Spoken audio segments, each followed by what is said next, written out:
안녕하세요. 한 주간 동안 잘 지내셨나요? 병영 독서 코칭 2회차. 오늘 함께 나눌 책은 아버지도 나를 슬퍼했다입니다. 시 마음 따뜻하게 읽고 오셨지요?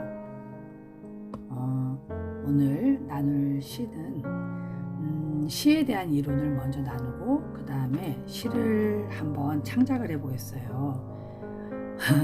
한 번도 시를 창작해 본 적이 없으시다고요? 그래요. 하지만 너무 걱정하지 마세요. 시를 한 번도 창작한 적이 없으신 다른 그 부대 장병님들도 아주 시를 잘 창작하셨답니다. 제가 보내드린 그 블로그 자료를 보셔서 잘 아시지요? 보시면 다른 부대 분들이 얼마나 시를 잘 쓰는지 좀 놀라시고 저도 보고 놀랐거든요. 여러분도 그렇게 잘 쓰실 수 있습니다. 저와 함께 한번 시를 그동안 굉장히 어렵고 힘들게만 알았었겠지만 시는 이렇게 어려운 것이 아니구나 하고 오늘 알아보시는 시간 되었으면 좋겠습니다. 그래도 시가 뭔지 좀 우리가 초중고등학교 동안 배웠던 좀 교과서적인 내용들을 한번 나눠볼게요. 시가 다른 글과 다른 점이 무엇일까요? 그랬더니 지금 제가 직접 피드백을 못 받으니까 예전에 받았던 피드백을 가져가겠습니다. 시는 머리가 아닌 가슴으로 쓰는 글이고 감수성이 꽂히고 또 경험에서 나온 것이고 감성을 쓴 것이라고 그러셨어요. 또 어떤 장병님은 짧은 소설이라고도 하고 함축적으로 전달해야 되고 또 생각을 전하는 글이고 감성을 적시는 글이라는 이런 표현을 했습니다. 여러분은 어떻게 생각하세요? 저는 시는 운율 있는 언어로 쓰여진 함축적인 글이고 또 길이가 짧고 이미지를 통해서 주제를 표현하는 그런 글이라고 말씀드리고 싶습니다. 시의 언어가 다른 언어와 다른 점은 무엇일까요? 보통 우리가 일상적으로 쓰는 자연의 언어를 넘어서서 엄선해서 또 때로는 일상에 존재하지 않는 그런 단어들을 또 만들어서도 쓸 수 있는 것이 바로 시의 언어입니다. 그래서 시적 자유라고도 하죠. 일상적으로는 우리 잘 안 쓰이지만 시에서는 아름다움을 위해서 그런 표현을 허용하기도 합니다.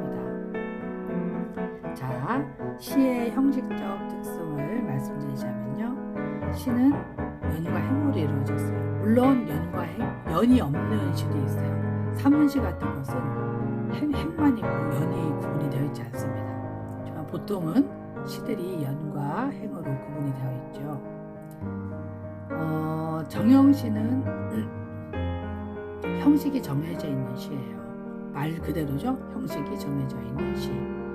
그래서 글자 수나 음보, 그러니까 띄어있는 그런 간격이죠. 그것이 정해져 있습니다. 예를 들면 시조나 하이쿠, 한시, 향가 등을 우리 예를 들 수 있는데요. 이렇게 고전적인 시들은 대부분 다 정형을 형태를 취하고 있습니다. 자유시는 이제 현대에 와서 나타나게 된 시의 특성입니다. 물론 시조 같은 경우도 근대에 와서는 어떤 형태가 점점 좀 파격이랄까요? 격식을 파하는 그런 형태로 되면서 원래는 평시조였던 게 사설시조라는 형태로 길이가 마음대로 길어지고 내용도 더 솔직하게 어떤 감성을 담아내는 쪽으로 변해왔습니다. 그러니까 시간이 지나면서 점점 어떤 시라는 것이 형식이나 어떤 틀보다는 내용 중심으로 가고 그리고 형식을 어떤 외적인 형식을 조금 넘어서는 형식으로 이렇게 되어져 간 모습을 전체적으로 볼 수 있습니다. 그러면 우리 정형시의 예를 몇 가지 들어볼게요.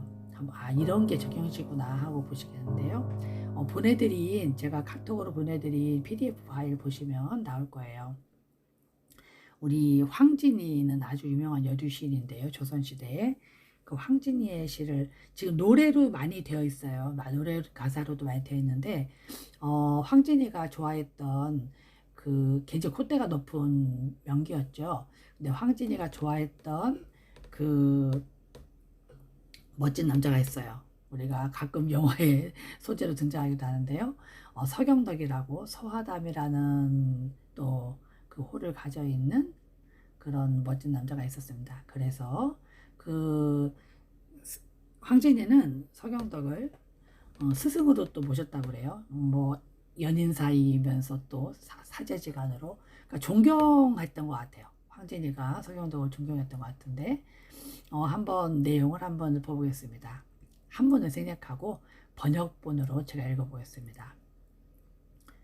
그리워라 만날 길은 꿈길밖에 없는데 내가 님 찾아 떠났을 때 님은 나를 찾아왔네.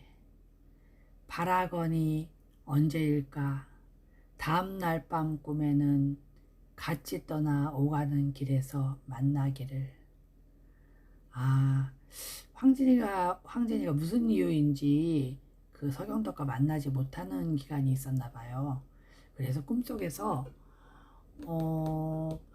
만나려고 갔는데 꿈에서 길이 엇갈린 거예요. 서로 찾아오는 바람에 갔더니 없는 거예요.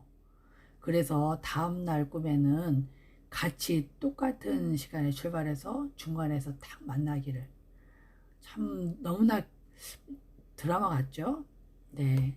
이런 요즘의 현대시에서도 참 표현할 수 있을까 싶은 그런 감성을 표현하고 있는데요. 꿈을 소재라고 했지만 우리도 정말 좋아하는 사람이 있으면 사랑하는 사람 만나고 싶어서 정말 애절한데 막 그 엇갈렸을 때 참 더 아쉽죠.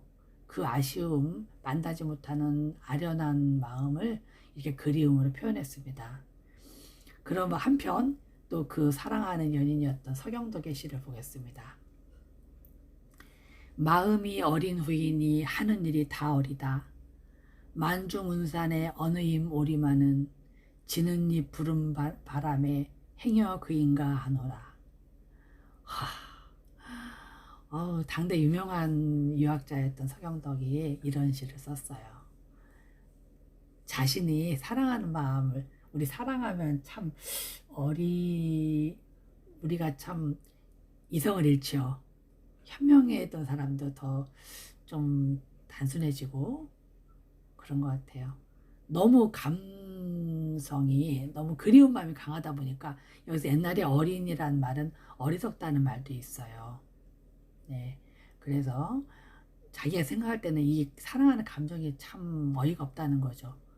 이성적으로 생각할 때 지금 아마 그 아주 깊은 산속에서 공부를 하고 있는 중이었던 것 같아요. 그래서 아마 황진이와 떨어져 있던 시간이 아니었나. 우리도 고시 공부하거나 할 때 좀 연애를 못하고 좀 당분간 떨어져 있을 때가 있죠. 아마 우리 서경덕도 그랬던 것 같아요. 그래서 멀리 있는 그런 암자나 이런 데 있으니까 설마 이렇게 깊숙한 이런 깊은 곳까지 이 밤에 특히 누가 오겠냐만 누가 오겠어. 올 리가 없지. 여기까지 누가 오겠어. 그렇지만 바람이 불 때 인기척이 느껴지면 혹시 황진이가 왔나? 너무 보고 싶으니까 공부하러 갔으면서도 마음은 황진이한테 가 있었던 것 같아요. 그래서 그 그리워하는 마음, 머리로는 이해가 안 되지만 마음은 그렇다는 거죠. 그런 것이 바로 이게 시가 아닌가 싶어요. 시로 이렇게 아름답게 표현되어 있습니다. 두 사람의 러브스토리 어때요? 재밌으셨어요? 여러분도 그런 러브스토리가 있으실 것 같아요.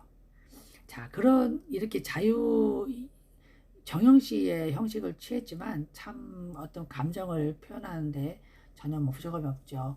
자, 그렇지만 요즘에는 좀 더 감성을 더 자유롭게 표현하기 위해서 자유시라는 형식이 등장했습니다.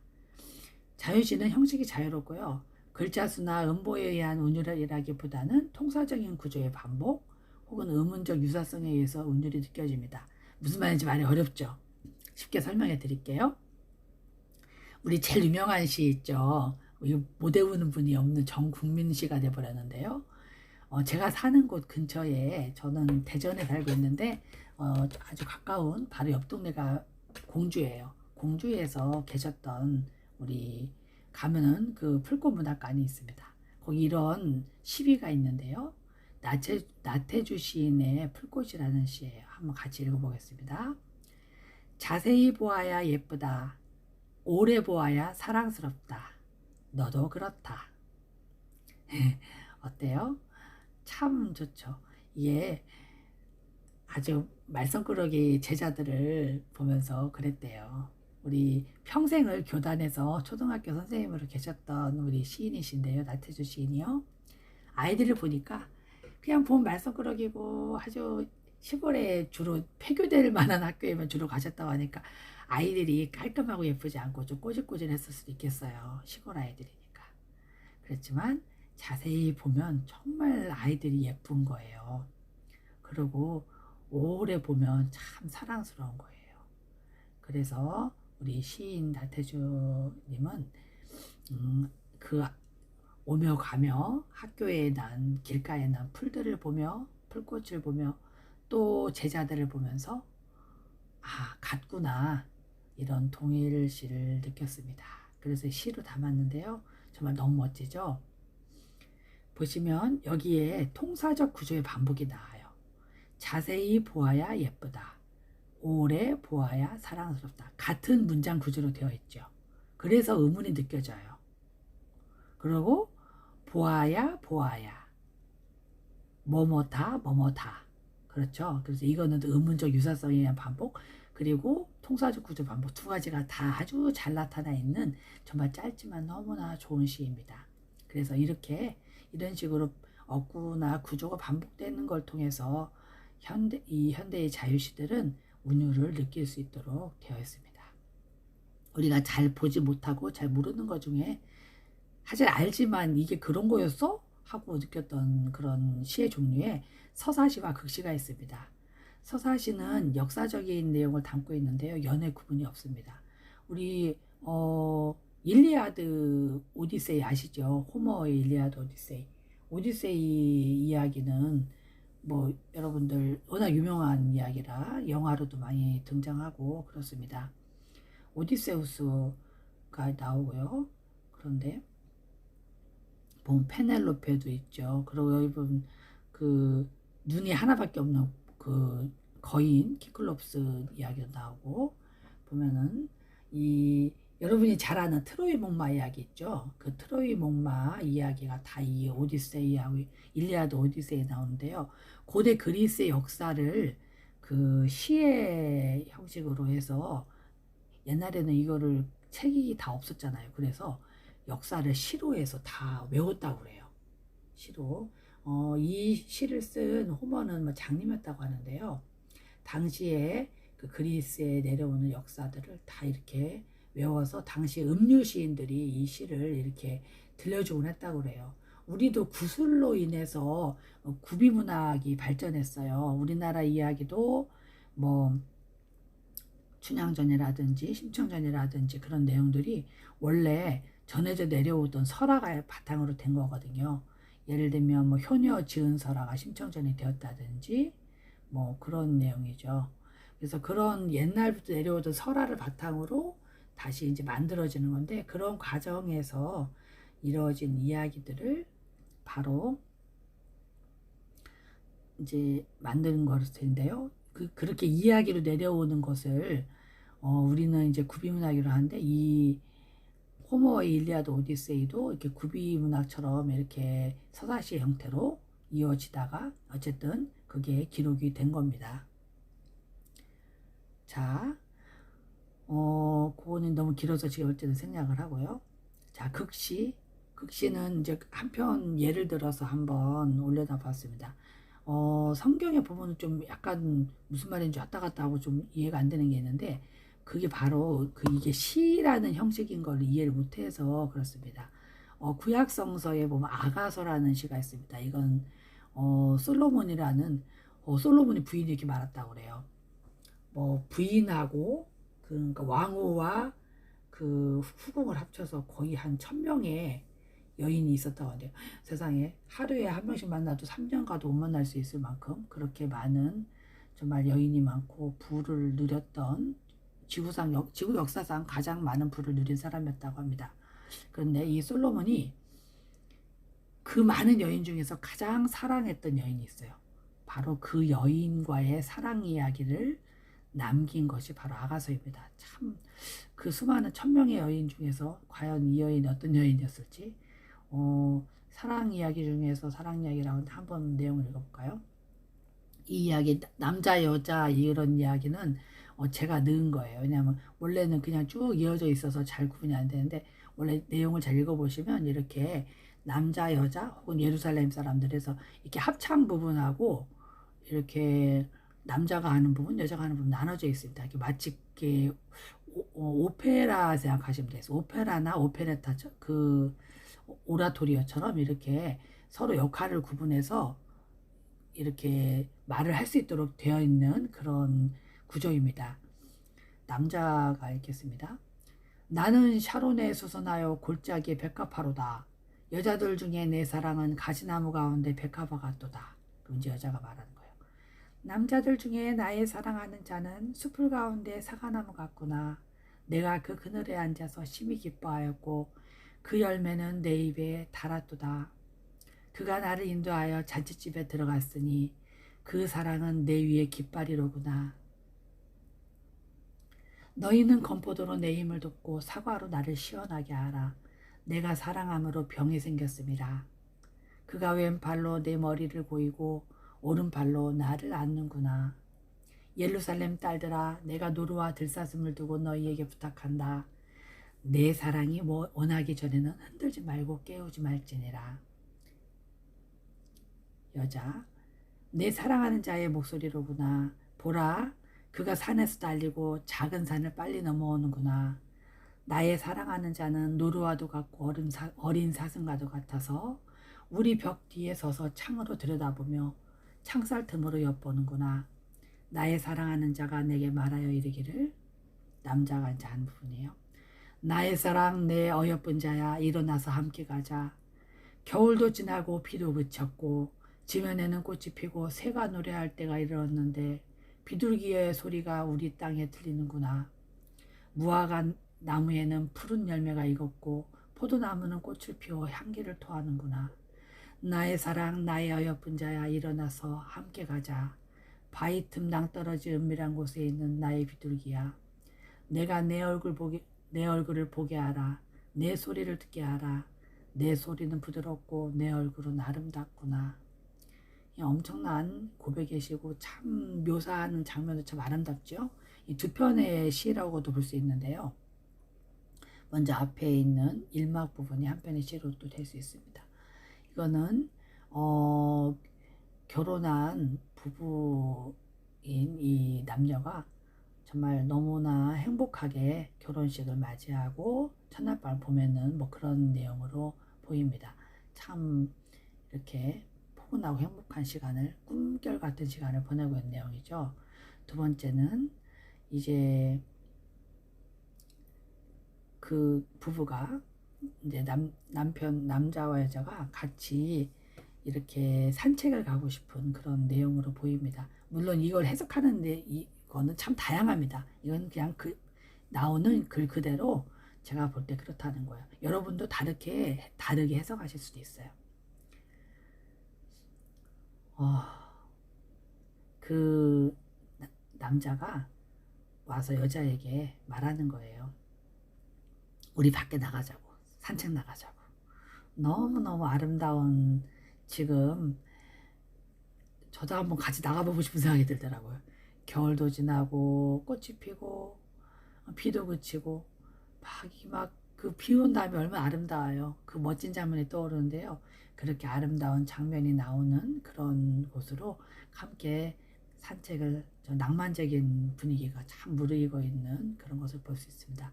이런 아름답고 좀 화려한 소재로 이렇게 사랑을 표현하고 있습니다. 또 사랑하는 상대방에 대해서 정말 많은 비유들이 나오죠.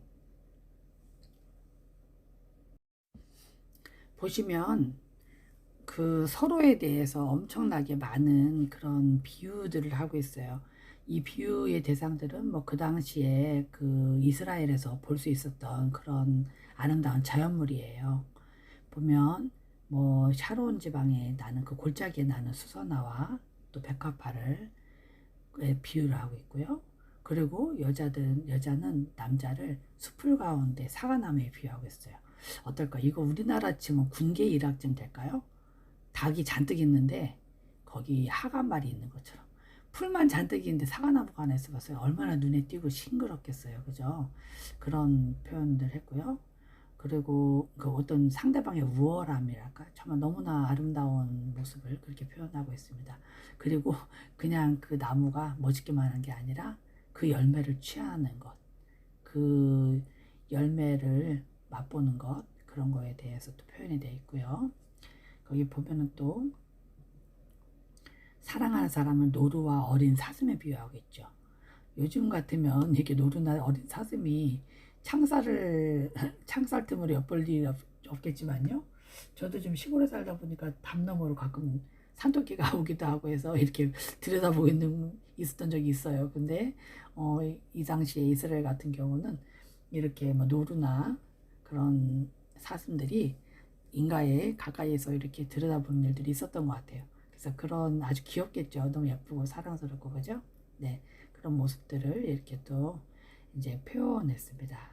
그리고 또 상대방을 아주 바위 틈 낭떠러지 은밀한 곳에 있는 비둘기로 표현했습니다. 손이 닿을 수가 없죠. 바위 틈 낭떠러지. 아마 바위 틈 낭떠러지 같은 데는 그 비둘기가 거기 왜 가겠어요. 그렇게 은밀한 곳에 있는 비둘기는 보통 번식을 하기 위해서 알을 낳기 위해서 둥지를 그렇게 낭떠러지 같은 데 짓거든요. 그래서 이 은밀한 곳에 있는 나의 비둘기라는 것은 그 자신의 어떤 그런 아내를 향한 그런 사랑스러운 그런 표현을 했다고 볼 수 있습니다. 이렇게 은유적인 비유적인 표현으로 아름다운 부부애를 묘사하고 있습니다. 자, 이게 바로 극시 형태예요. 극과 같은 마치 드라마를 보는 것 같죠? 예, 영화를 보는 것도 같고 오페라를 보는 것도 같고 이제 그런 장면입니다. 자, 그럼 우리 시의 3요소를 볼게요. 지금 우리가 본 시에도 이 3요소가 다 들어있는데요. 먼저 의미적인 것은 내용적인 부분이에요. 작가가 하고 싶은 생각 그런 부분들 예를 들면은 아까 나태주 시인 같으면 아이들이 참 장난꾸러기고 짓궂지만 잘 보면 참 사랑스럽고 참 귀엽다 뭐 그런 내용을 하고 싶은 거죠. 수수한 어떤 그런 속에서 느낌이 전달됩니다. 그리고 음악적인 요소는 아까 말씀드린 대로 그 보면 통사적인 반복에 의한 뭐뭐해야 뭐뭐하다 뭐뭐해야 뭐뭐하다 이런 구조 반복에 의해서 그런 운율이 리듬감이 느껴지는 거고요. 예, 그런 걸 볼 수 있습니다. 그런데 회화적인 요소를 찾아보자면 풀꽃 우리 머릿속에 풀꽃이 생각나잖아요. 풀꽃이 보면은 여기는 묘사가 되어 있진 않지만 제목이 풀꽃이라는 것만으로도 머릿속에 상상이 되죠. 풀꽃이 이미지가 그죠? 그게 회화적인 요소예요. 질경이 꽃이라든지 뭐 길에 있는 개망초라든지 하얀 계란처럼 생긴 꽃 있죠. 그런 꽃들이 떠오르잖아요. 우리가요. 이 제목을 통해서 그런 것이 회화적 요소라고 볼 수 있습니다. 자, 그러고 우리 심상 회화적 요소가 아주 잘 드러나 있는 시는 이 세 편 중에서 이 그 구약 성경의 아가서를 볼 수 있어요. 아가서는 정말 대부분 시각적인 어떤 그런 회화적인 요소를 갖고 있는데요. 회화적인 요소에는 죄송합니다. 회화적인 요소에는 시를 읽을 때 떠오르는 어떤 감각적인 경험들을 말합니다. 그 감각적인 경험들 중에서 좀 많이 쓰는 게 어떤 시각적인 경험인데요. 시각적 심상은 눈에 보이는 그런 그림 같은 그런 눈을 통해 보이는 그런 장면입니다. 그래서 뭐 여기에서 같으면 뭐 가시나무 가운데 백합화로다. 그럴 때 이럴 때는 가시나무 가운데 백합화는 두 가지가 다 있어요. 시각과 후각이 있는데요. 가시나무 가운데 백합화가 있으면 이렇게 막 바람이 불면 이게 찔려서 향이 엄청 진하게 진동을 한다고 그래요. 그래서 눈으로 볼 때는 아주 막 뭐라고 할까 주변하고 비교가 안 되는 눈부신 어떤 존재로서 그런 어떤 아름다움을 가진 그런 상대방에 대한 극찬일 수도 있고요. 그러면서 또 향기를 내뿜을 수 있는 그런 모습이 되겠죠. 그리고 여기 보면은 그 사과를 먹는 장면, 사과가 내 입에 달았다. 이건 어떤 미각적인 표현이죠. 또 사과를 우리 막 들판에서 더울 때 이 갈증해서 아주 좋다고 그래요. 사과가요. 사과를 막 이 농약도 옛날에 안 쳤을 때니까 그 사과를 먹을 때 얼마나 달콤하고 목이 시원했겠어요. 어떤 그런 부분들, 그런 것들이 바로 이제 어떤 미각적인 그런 것이겠죠. 보면은 그 시각적인 혹은 미각적인 그런 것들이 아주 잘 표현되어 있어요. 보면은 막 지면에는 꽃이 피고 새가 노래할 때가 이러는데 비둘기의 소리가 우리 땅에 들리는구나. 와, 뭔가 이제 번식기가 되어서 같이 구구구구 하면서 뭔가 이렇게 풍성한 그런 모습들이 너무 잘 표현돼서 이게 청각적인 표현. 그 다음에 무화과 나무에 푸른 열매가 있고 이거 시각적이죠. 포도나무는 꽃을 피워 향기를 토하는구나. 와, 너무 멋진 게요. 이 포도나무는 꽃이 잘 안 보여요. 꽃이 조그만한데 저 마당에 포도나무를 기르고 있거든요. 향기가 참 좋아요. 꽃은 안 보이지만 향기를 보고 꽃이 핀 줄 알아요. 꽃을 보고 꽃이 핀 줄 아는 게 아니라 향이 나서 대추나무도 좀 그래요. 대추나무도 향이 너무 좋은 거예요. 근데 꽃은 정말 작고 벌벌었거든요. 그 대추가 꽃이 폈는지는 지나가다 향기를 보고 알아요. 마치 우리 집에는 우리나라로 치자면 대추나무는 꽃이 피어 향기를 토하는 걸로 이렇게 표현할 수 있겠죠. 이 중동에는 대추가 없으니까 이제 포도나무가 꽃을 피워 향기를 토하는 거. 이 굉장히 그 후각적인 표현을 잘하고 있어요. 굉장히 감각적이에요. 감각적인. 그래서 이 회화적인 요소를 아주 잘 갖고 있는 시조는 그 시는 맨 마지막에 이 아가서를 통해서 볼 수 있고 아주 다양한 감각들이 같이 표현되어 있습니다. 자, 그럼 운율을 형성하는 방법을 한번 우리가 알아야 되는데 거기 보면요. 아까 나온 것처럼 일정한 글자 수나 끊어있는 마디수 규칙 방법. 요거는 맨 앞에 나오는 그 시조에 해당되겠죠. 위에 나오는 그 황진이의 시조 한시나 아니면은 마음이 어린 의인이 하는 일이 다 어리다. 4번 끊어 읽었죠. 만중운산의 어느임. 요거는 만중운산 이렇게 읽어야 돼요. 만중운산의 어느임 오리마는. 이거 4번 읽었죠. 지는 잎 부는 바람에 행여의인가 하노라. 이것도 4번 끊어 있죠. 보통 그렇게 4번씩 끊어 읽는다는 그런 그게 바로 이제 끊어 읽기 반복. 그 음보율이라고 합니다. 같은 소리나 단어 어구의 반복 이런 것들이 있겠고요. 동일한 위치에 끝에 이 음이나 단어에 반복했는데요. 이 구약성서 아가서 같은 경우는 번역을 한 거기 때문에 원래 히브리어가 갖고 있는 그 음율은 사실 맞추기가 쉽지 않아요. 그래서 그냥 우리나라시로 보자면요. 이거는 자세히 보아야, 오래 보아야, 예쁘다, 사랑스럽다, 너도 그렇다. 여기 야야, 다다 이렇게 끝나죠. 그런 것들이 바로 같은 그런 의미나 단어의 반복이 됩니다. 그래서 의성의태어도 사용한 그런 것도 있고 그런 걸 통해서 여러분이 아주 재미있게 시를 보시면 좋겠습니다. 시는 그런 은유를 통해 성장된다는 것. 자, 그럼 우리 한번 시를 창작해 볼까요? 시 창작 가능하시겠죠? 어떻게 하시냐면요. 시가 갖는 의미를 한번 장병들과 함께 나눠보았어요. 그랬더니 개인에게는 누군가에게 위로가 되고 마음을 전하는 것. 그 다음에 시인의 생각과 느낌을 표현하는 것이 되고 지킬은 하이드 같은 감정 표현. 보통 이렇게 단순한 감정은 표현할 필요가 없죠. 보통 우리가 복잡하고 뭔가 좀 이게 미묘한 감정들을 응어리진 감정을 풀기 위해서 하는데 이 표현 참 좋았어요. 그리고 사회적으로는 어떤 사회를 비판하기 위해서 혹은 시대를 표현하기 위해서 시대를 문학적 배경을 함축적으로 시대적인 어떤 문화적인 배경을 함축적으로 표현하기 위해서 그 다음에 그 시대의 역사와 이슈를 또 표현하기 위해서 쓴다고 이렇게 했습니다. 참 되게 괜찮죠.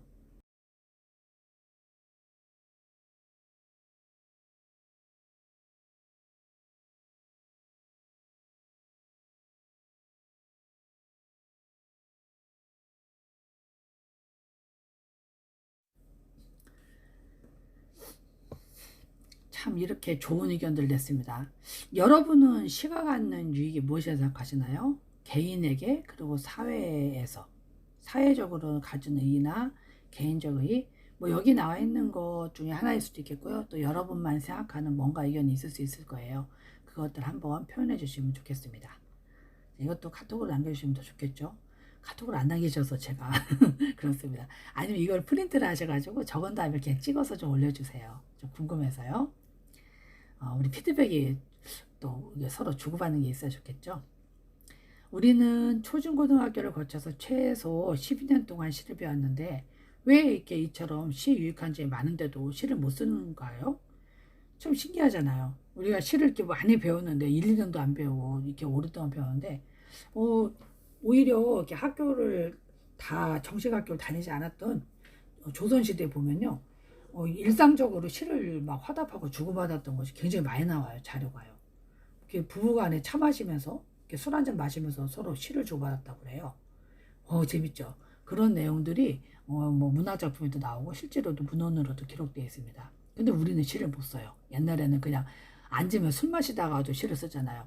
예를 들어서 그 이방원 나중에 태종이 된 이방원이 이렇게 술 마시면서 떠보잖아요.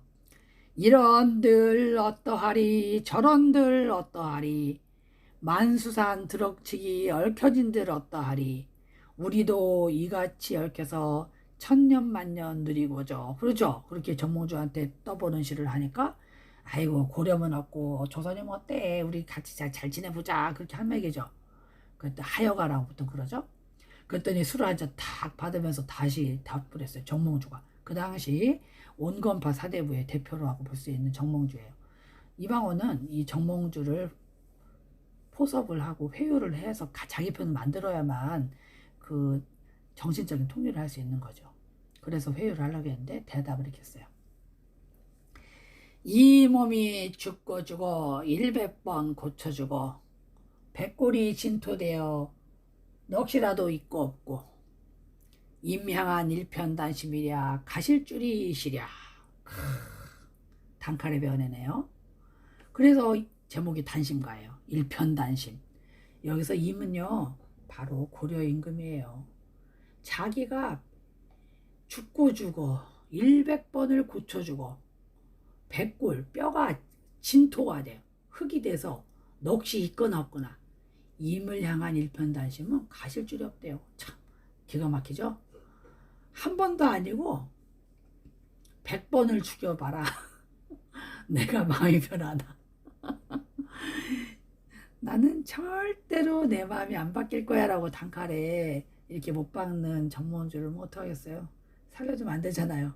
그래서 가던 길에 그 부활을 시켜서 정몽주를 내 편이 안 될 바에는 그렇게 해서 보낸 게 바로 뭐 그 선축교 사건이죠.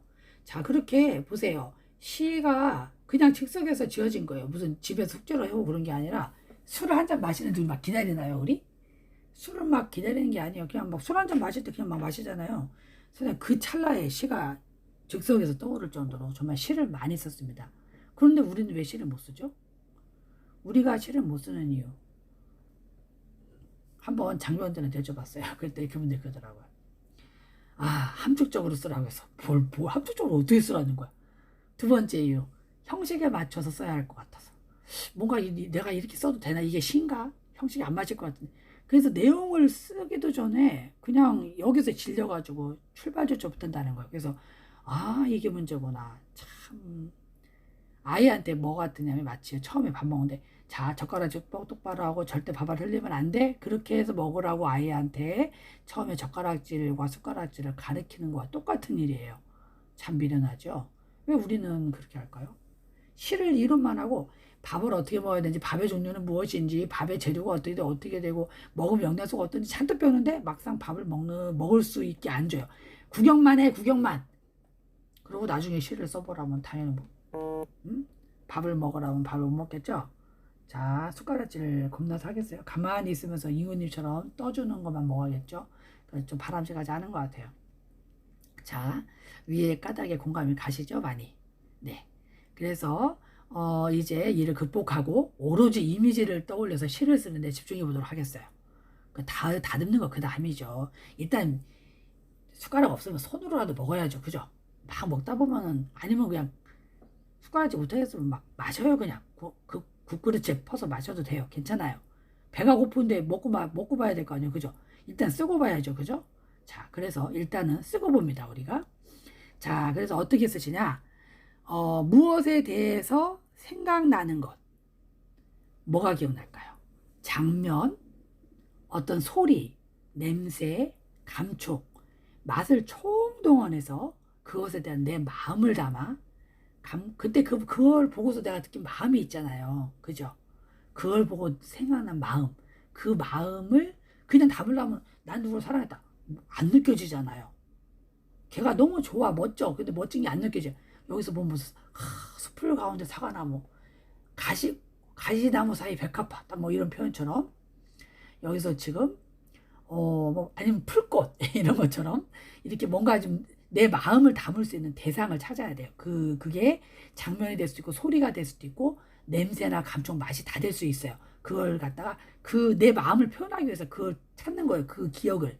그래서 그것을 가지고 감각적으로 연결해서 표현하면 그게 시가 됩니다. 아까 말한 것처럼 내 사랑은 나의 남자들 가운데 내 사랑은 숲을 가운데 사과나무다. 멋있잖아요. 그죠? 그렇게 한 표현을 해보는 거예요. 그 좋아요. 그래서 봤던 것 중에서 이렇게 떠올려서 한번 생각을 해보는 겁니다. 근데 오늘의 소재는 이 책도 지금 아버지와의 에피소드가 참 많이 있는데요. 우리 남자는 아버지를 부러워하다가 이기려고 하다가 아버지한테 압도되고 그러다 아버지 싫어하다가 나중에 아버지를 존경하게 된다고 합니다. 그런 얘기 있어요. 여러분은 지금 어떤 시기에 와 있으신지 모르겠네요. 네. 근데 우리가 이 아버지가 소재였는데 오늘 읽은 이 시처럼 이 시인들은 기억나는 그 아버지를 기억나는 장면이나 소리 이런 것들을 가지고 이렇게 시를 썼어요. 냄새나 맛 이런 걸 다 동원해서 한번 시 두 편만 가지고 한번 볼까요? 자, 시에 나의 감정과 그 감정을 일깨워준 소재들을 이 나라는 것은 이 글쓴이죠. 글쓴이의 그 소재를 한번 찾아보는 걸 하겠습니다. 오늘 소재가 참 중요해요. 감각적인 소재. 아버지도 나를 슬퍼했다. 은은한 달밤에 탁상에 앉아 저물어 가는 하루를 붙잡고 있었다. 오고 가는 술 한 잔에 친구는 쓰라렸고 달빛의 조명에도 쉽게 슬펐다.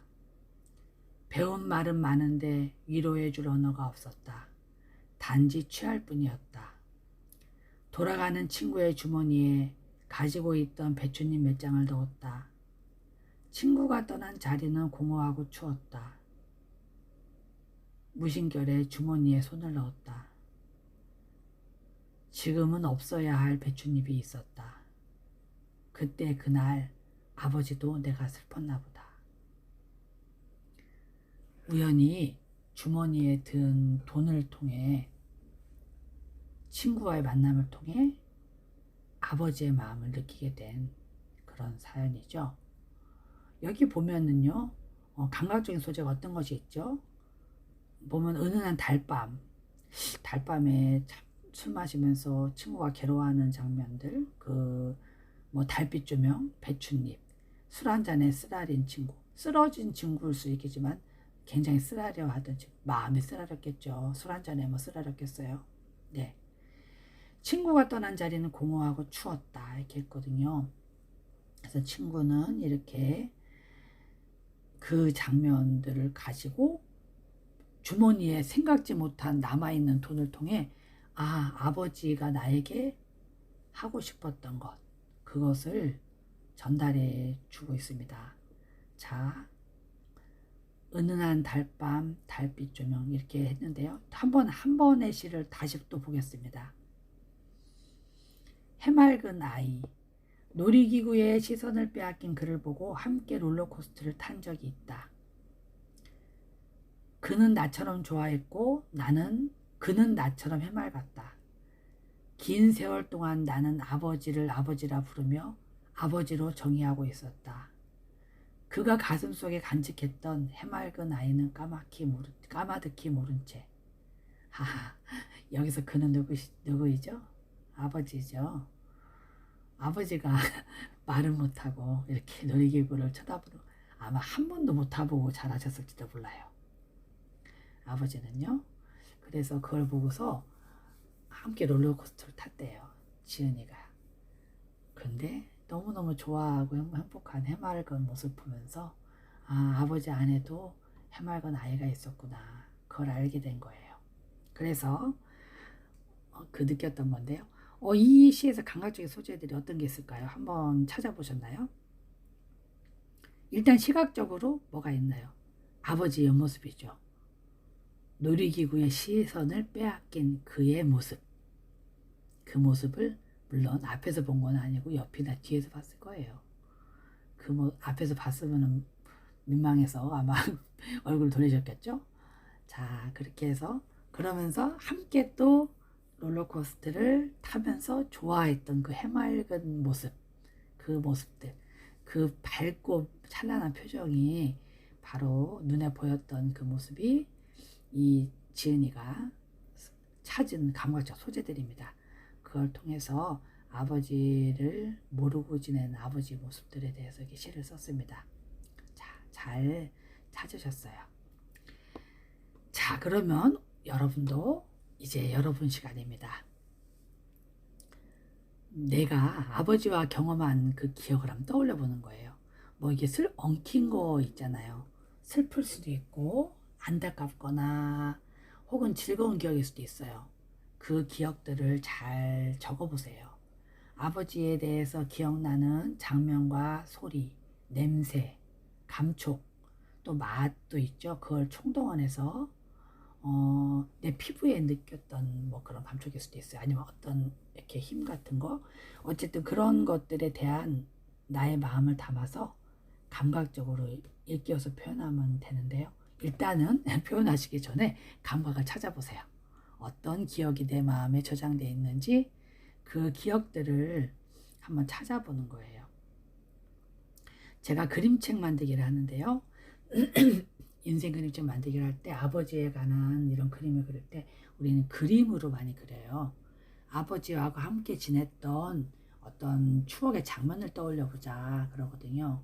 그랬더니 어떤 친구는 아버지와 겨울이 되면 아버지가 공기총을 쏘셨다고 그래요. 그래서 옛날에 시골에서는 이제 새들이 너무 많아지면 이제 곡식들을 이렇게 하고 하니까 겨울에는 한시적으로 그 새를 잡을 수 있게 총포를 이렇게 소지를 허가를 해줍니다. 그래서 아버지와 함께 그 숲에 가서 새를 잡을 때 이렇게 느꼈던 서늘한 그 눈밭을 걸었던 기운, 뭐 그런 것들, 뭐 그런 걸 생각하면서 아버지에 대한 추억을 말하는 분도 있었고요. 또 어떤 분은 아파서 누워있으면 열이 나서 밥을 먹으니까 아버지가 이분은 90대 되신 할머니였어요. 아버지가 옛날에 종이봉지밖에 없어요. 까만 비닐봉지도 없고 그럼 종이봉지에다가 사과를 한 봉지 사갖고 오셨대요. 그러면 아이가 밥을 먹으니까 그거라도 먹으라고. 그럼 좀 달달하니까 먹을만 하잖아요. 그래서 사과만 보면 아직도 그때 그 아버지가 생각난다고 그 할머니는 90세 할머니가 아버지를 기억하면서 그 사과를 그리셨어요. 아버지와 함께 했던 많은 추억 중에서 아버지가 사과를 이렇게 사오셨던 장면들. 또 어떤 분은 아버지가 보통 자전거 배울 때 아버지가 많이 해주시나 봐요. 아버지와 자전거를 탔던 기억들을 또 그렇게 표현했습니다. 그리고 또 어떤 분들은 또 아버지와 낚시 갔던 장면을 표현한 사람도 있고요. 굉장히 사람마다 달라요. 근데 여러분은 아버지에 대해서 기억나는 것들이 어떤 것이 있으신지 그것을 한번 총동원해서 한번 표현해 보면 좋겠어요. 뭐 슬펐던 기억도 있을 수 있겠죠. 아버지와 술 한잔 했던 기억도 될 수 있겠고요. 그런 것들을 우리가 기억 속에서 끄집어내서 한번 표현해 보는 겁니다. 이제 며칠 있으면 설이지요. 설인데 그 구정 때 사실 코로나19 때문에 사실 가보기도 힘들고 또 부대에 있으면 또 가족들이 그리울 텐데요. 한번 시를 써서 아버님께 한번 보내보시면 좋겠어요. 카톡으로 보내드리면 얼마나 좋아하시겠어요. 뭐 할 수 있으면 읽은 시를 낭독을 해서 영상 편지를 해드리면 더 좋겠죠. 그런데 뭐 물론 아버지와 기억이 좋지 않아서 아직 화해가 안 되고 마음이 힘든 분들이 있을 수 있을 거예요. 지금 장병분들도 그렇지만 저도 그림책을 수업을 하다 보면 자서전 그림책을 하는데 이상하게 어머니보다 아버지에 대한 추억이 상처가 많은 분들이 굉장히 많으시더라고요. 그래서 아버지 하면 굉장히 안 좋은 생각을 많이 하는 분들을 생각보다 많이 만나봤어요. 그래서 아버지를 기억할 때 이제 뭐 제가 만났을 때 가장 안타까운 기억 중에 하나였던 분은 그런 분들이세요. 80세가 넘으셨는데 아버지 때문에 어릴 때 학교를 그만두신 거예요. 이제 딸들은 옛날에 학교를 못 다니게 했거든요. 학교를 3학년까지밖에 못 다녔대요. 아버지가 하도 집에서 일하라고 학교 그만 가라고 해서. 그래도 혹사가고 집에서 애들하고 놀고 있으면은 막 이렇게 역정 내시고 화내시고 그래서 너무 이제 아버지 하면은 처음 그림책 수업할 때는 아버지 그리라고 했더니 힘들어 하시더라고요. 아버지는 왼수라고. 벌써 이제 80세니까 벌써 돌아가셨죠. 그런데도 마음에 잊질 못하시는 거예요. 굉장히 섭섭하셨던 마음을요. 그렇지만 그분도 이 생각을 해보니까 또 아버지가 한 번도 다정하게 안아주거나 잘해준 적은 없지만 이분이 마음에 그분을 아버지 생각할 때 아버지도 참 힘드셨겠구나 생각하면서 내가 지금 만난다면 아버지를 그때 섭섭하고 아버지한테 시키만 하고 가난하고 힘든 집에서 일만 시키고 학교도 3학년 초등학교 3학년밖에 국민학교 3학년밖에 못 다니게 했지만 그 아버지에 대해서 내가 지금 만난다면 아버지를 꼭 안아주고 아버지 용서해주고 싶다고 뭐 그런 글을 쓰셨어요. 아버지 꼭 안아드리고 싶어요 라고 쓰셨어요. 그래서 보면서 굉장히 눈시울이 붉어지고 그분은 그 할머님은 이제 그걸 쓰시면서 참 마음에 해방감을 느끼시는 것을 보았어요. 그래서 여러분이 아버지와 마음이 풀리지 않고 좋지 않은 기억이 있으신 분이 있으실 수 있는데 뭐 속상했으면 그 속상했던 걸 한번 써보셔도 좋겠어요. 그래서 그 할머님도 맨 처음에는 막 그 많았었죠. 그 아버지와 친구들하고 노는 장면 그릴 때도 아버지가 막 몽둥이 들고 쫓아오셔서 뱅뱅뱅 돌면서 이렇게 막 온 집안을 도망다녔던 것을 쓰셨는데 그걸 하면서 맨 처음에 속상했는데 그걸 그리다 보니까 웃긴 거예요. 그 아버지가 쫓아다니고 막 그게 그 당시 너무 참 슬프고 끔찍한 장면이잖아요. 근데 지나고 생각하니까 좀 웃긴 거예요, 그게. 그래서 그러면서 마음이 풀리셨어요, 오히려. 마음이 응어리셨던 게 다 풀리면서 마지막에는 그렇게 아버지에 대해서 그렇게 쓰신 걸 보고서 제가 참 되게 기쁘고 그랬던 기억이 납니다. 그래서 이게 사람이 표현을 하면 그런 상처들도 아물어지지만 그걸 가슴에 꼭꼭 싸매놓고 있으면 사실 응어리가 돼서 돌아가신 다음에도 그게 화해가 안 될 수가 있어요. 그런데 우리 장병 여러분 아버지에 관한 슬픈 게 있으면 한번 뭐 누가 보지 않으니까 혼자서라도 한번 써보세요. 속상했다 아버지 그때 너무 속상했어요 하러 한번 써보시래요. 뭐 그게 괜찮잖아요. 뭐 자기 혼자 볼 건데 그죠? 그러고 뭐 혹시 정리가 되시면 그거 가지고 이렇게 한번 카톡에 올려주셔도 좋겠어요. 여러분이 쓴 시 기대하고요. 이 시가 여러분에게 우리 장병 여러분에게 맨 앞에 우리 다른 그 장병님들이 했던 것처럼 이런 의미가 되었으면 좋겠어요. 여러분에게 위로가 되고 여러분 마음을 전하게 되고 여러분의 마음과 생각을 표현하고 또 지킬은 하이드처럼 복잡한 그런 감정을 잘 풀어주고 해소해주는 그런 시가 여러분에게 오늘 이 독서 코칭이 위로가 되었으면 좋겠습니다. 여러분 긴 시간 영상 함께 하신 거 감사드리고요. 다음 시간엔 또 재밌는 책으로 독서 코칭으로 또 만나 뵙기 바랍니다. 자, 한 주간도 건강하시고 또 이제 새해 다시 또 구정이죠. 새해 복 많이 받으세요. 네, 그럼 다음 주에 또 만나 뵙겠습니다.